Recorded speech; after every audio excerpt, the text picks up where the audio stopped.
Abidjan, bonsoir. Toute l'Afrique, bonsoir. J'espère que tout le monde se porte bien. Voilà, merci une fois de bon. Et aujourd'hui, je vous présente une nouvelle vidéo de Madame Hervé Simone Gbagbo, que vous connaissez. Sa colère après les élections présidentielles. Et puis, le président Tidjane Thiam, c'est qui est là.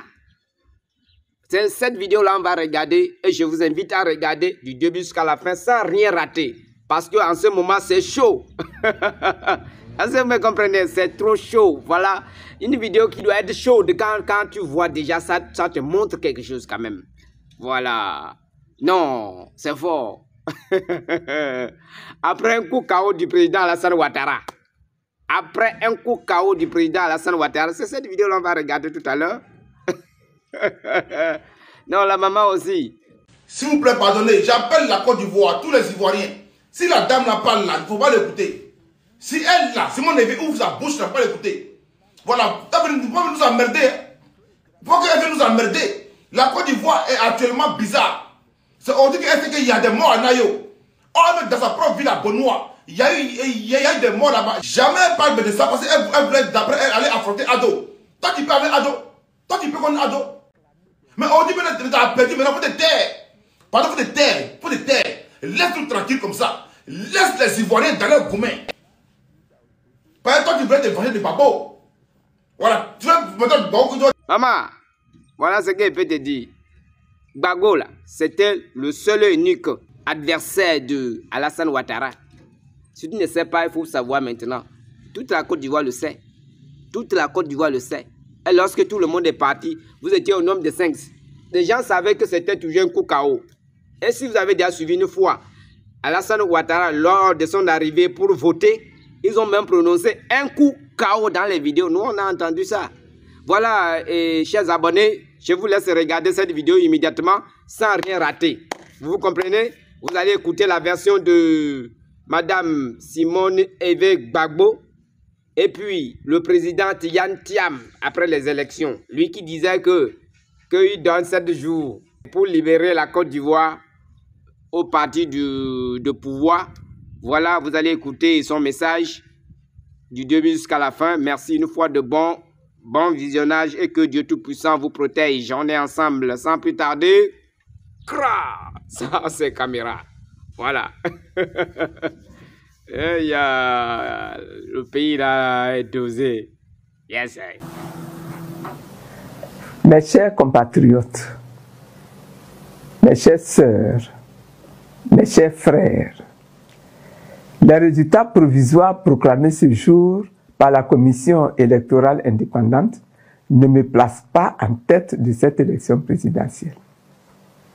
Je prends acte de ces résultats, tout en gardant au plus profond de moi la conviction que le combat que nous avons mené ensemble n'a pas été vain. Je tiens à remercier le gouvernement qui a mis à ma disposition des forces de sécurité pour assurer efficacement ma protection durant la campagne présidentielle.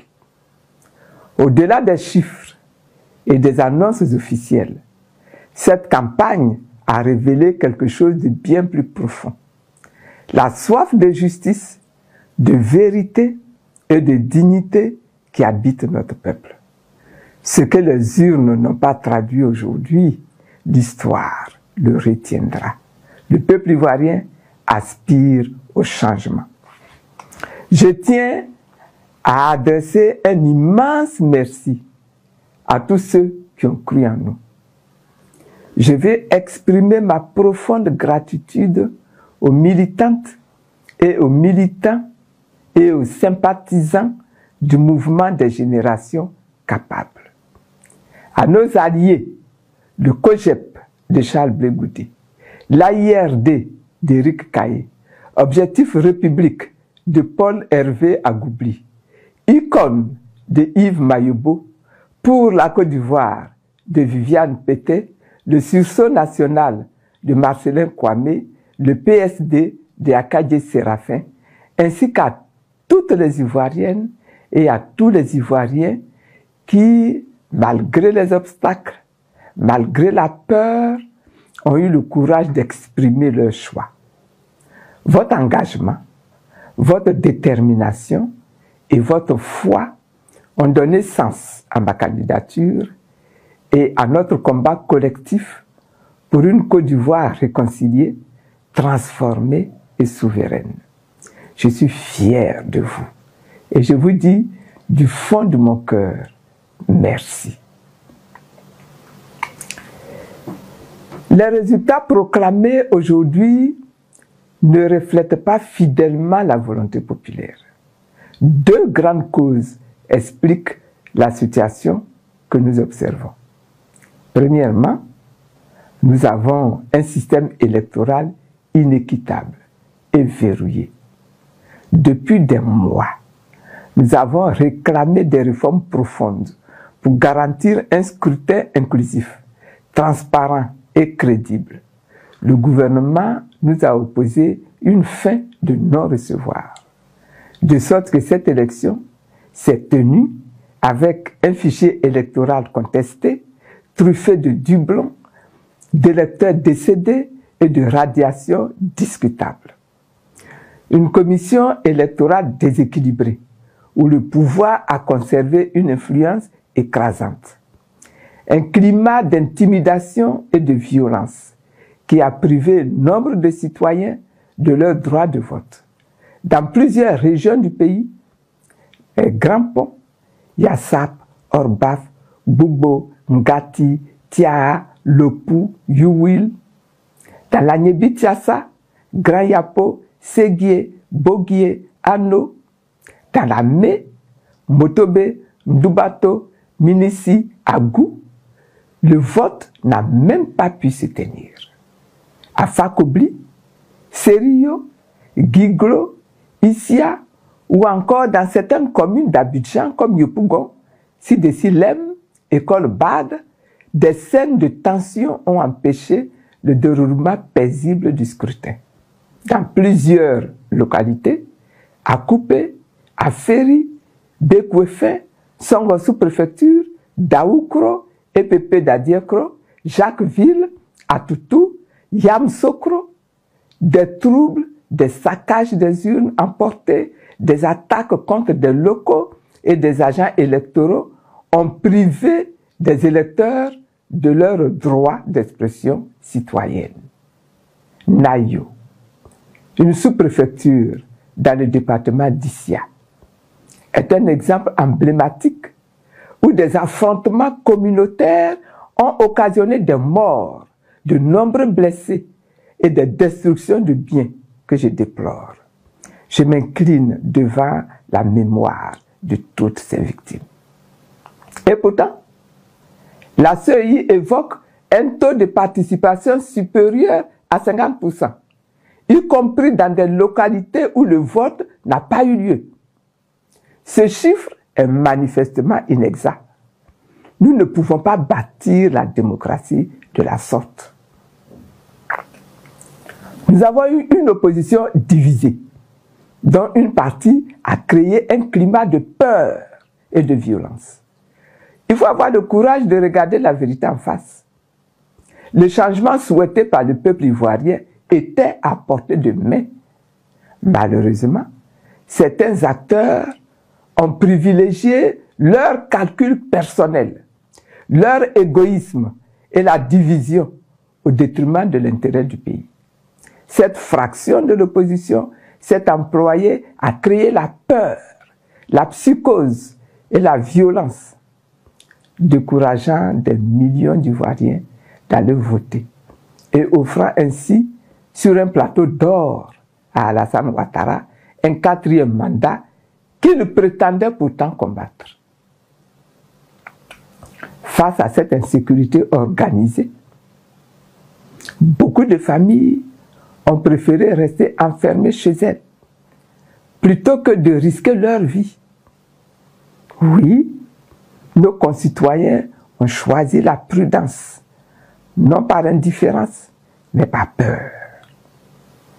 Et cette peur, savamment entretenue, a été l'un des instruments les plus puissants de la confiscation du vote populaire. Je condamne avec fermeté ces comportements déloyaux et contraires à à l'esprit démocratique. Nous avons connu une élection profondément inégale. Oui, je dénonce également la dérive financière du processus électoral qui crée une inégalité insurmontable entre les candidats. En effet, pour simplement assurer la présence de nos représentants dans tous les bureaux de vote, il nous aurait fallu mobiliser plus de 630 millions de francs CFA, chaque représentant coûtant entre 10 000 et 25 000 francs selon les zones. Aucune démocratie digne de ce nom ne peut tolérer ni supporter une telle injustice structurelle. Il y a encore des réformes à engager. Et pour cela, j'en appelle encore au dialogue national. Je réaffirme ma détermination à poursuivre le combat pour une réforme profonde du système électoral. La Côte d'Ivoire ne pourra pas bâtir une démocratie durable tant que les institutions électorales resteront sous tutelle politique. Tant que le financement des campagnes ne sera pas équitablement reculé, tant que la transparence des résultats ne sera pas garantie par la loi et la technologie. Je demande l'ouverture d'un dialogue national inclusif pour restaurer la confiance, pour recoudre le tissu social et panser les blessures de notre nation.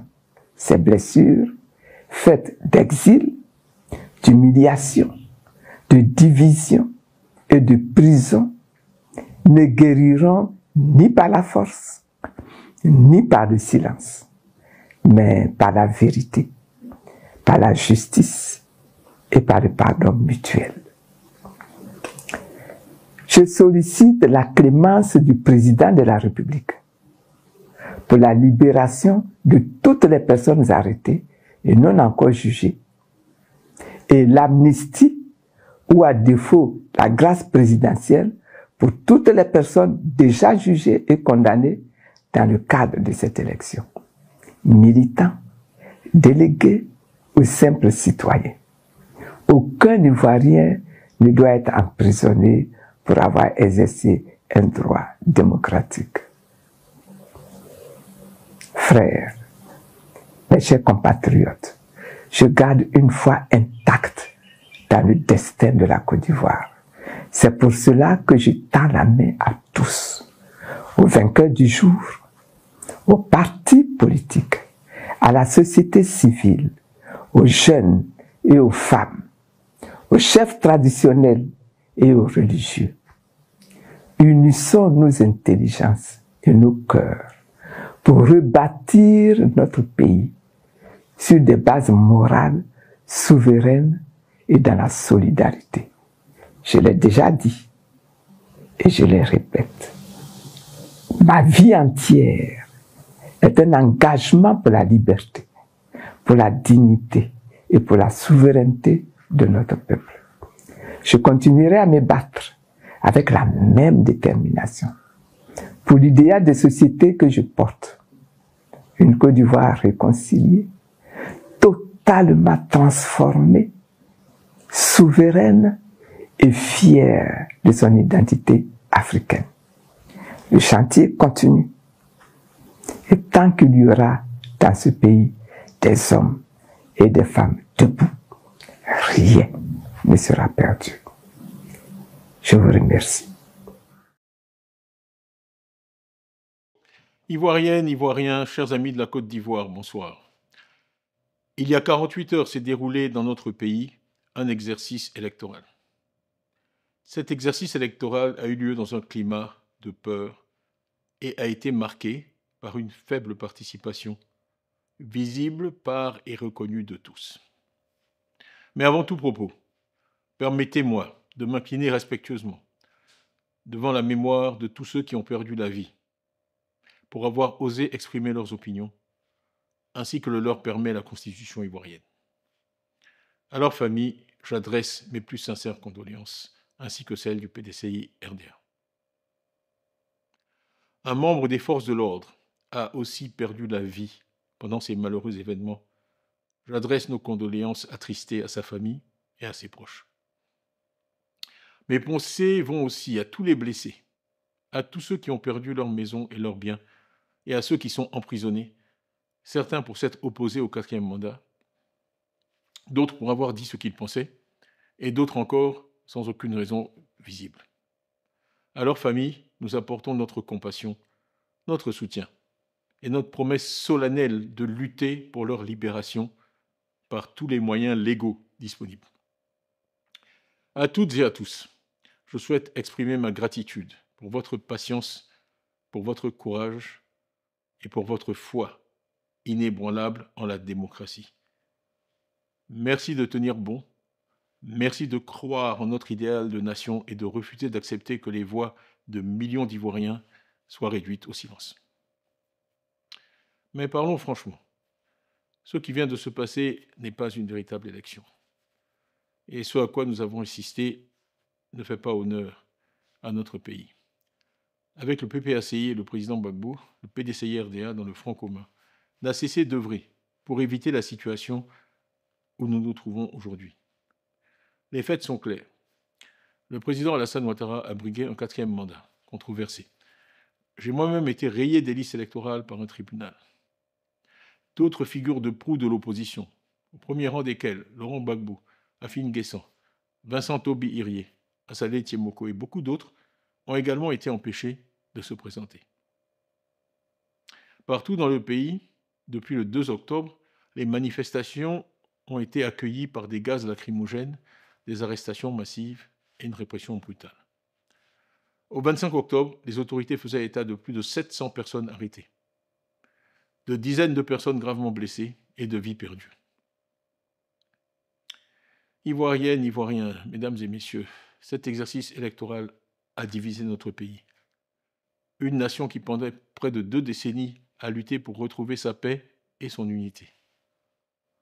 C'est d'autant plus regrettable qu'en 2011, le pays était porté par une vague d'espoir, en laquelle tous les Ivoiriens qui aspiraient à la paix et à la réconciliation croyaient.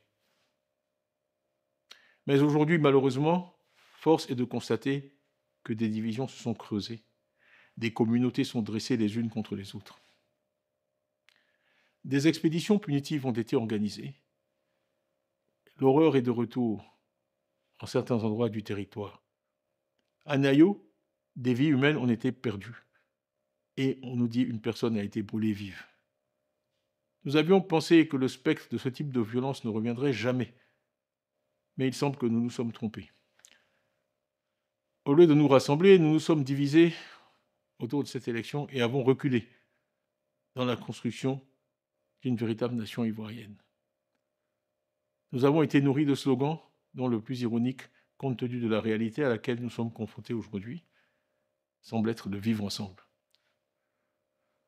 Nous tenons tous à la stabilité du pays, qui est notre bien commun. La stabilité du pays. Nous avons toujours pensé pour notre part qu'une élection inclusive était le meilleur garant de la stabilité du pays. Et que la continuité, rassurante en apparence, pouvait conduire à l'instabilité, car la soif de changement du peuple ivoirien était réelle. Et les faits récents semblent malheureusement nous donner raison. Le taux d'abstention que certains tentent aujourd'hui de manipuler est en réalité le verdict du peuple, un rejet silencieux mais puissant d'un exercice électoral peu crédible auquel la grande majorité des Ivoiriens a refusé de participer avant-hier. Le 25 octobre 2025, il ne s'agissait pas d'une élection au sens démocratique du terme. Dans certaines localités, on nous annonce même parfois un nombre de votants supérieur au nombre d'inscrits. Ce n'est pas cela la démocratie. Ivoiriennes, Ivoiriens, ne baissons pas les bras. Nous savons que la justice et la transparence sont les fondements du véritable développement et de la prospérité. La corruption n'est pas simplement un échec moral, c'est un désastre économique. La corruption appauvrit tout le monde en dehors d'une petite élite. Si les milliards financés par vos impôts et parfois détournés par certains s'investissaient en Côte d'Ivoire plutôt que dans des immeubles et propriétés à l'étranger, notre pays irait mieux et l'abstention ne serait pas à des niveaux records. Des routes dans le nord et dans l'ouest à Soubré, des centres de santé dans nos villages, des écoles de qualité pour nos enfants auraient été construits. Nous ne pouvons pas permettre que les richesses de notre nation soient détournées alors que notre peuple vit dans la misère. C'est pourquoi aujourd'hui, j'appelle toutes les forces vives de notre nation, les partis politiques, la société civile, les chefs religieux, les chefs traditionnels, les jeunes et les femmes surtout, à s'unir. Nous rejetons la violence. Nous rejetons la violence parce que nous croyons au pouvoir de nos idées, à la force de l'unité et non au langage de la peur ou des armes. Il n'y a qu'une seule façon de vaincre la fraude, la transparence et les faits. Là où règne le mensonge, nous apporterons des faits. Là où règne la peur, nous apporterons de l'espoir. N'ayant pas participé à cette élection, nous ne nous interdisons pas pour autant d'agir. Pacifiquement, courageusement et tous ensemble, nous allons reconquérir notre démocratie. Depuis mon élection à la présidence du PDCI-RDA, j'ai dû affronter une série de procès et procédures. Il semble que nous allions vers de nouvelles procédures me concernant, selon lesquelles j'aurais lancé un appel à l'insurrection le 18 octobre.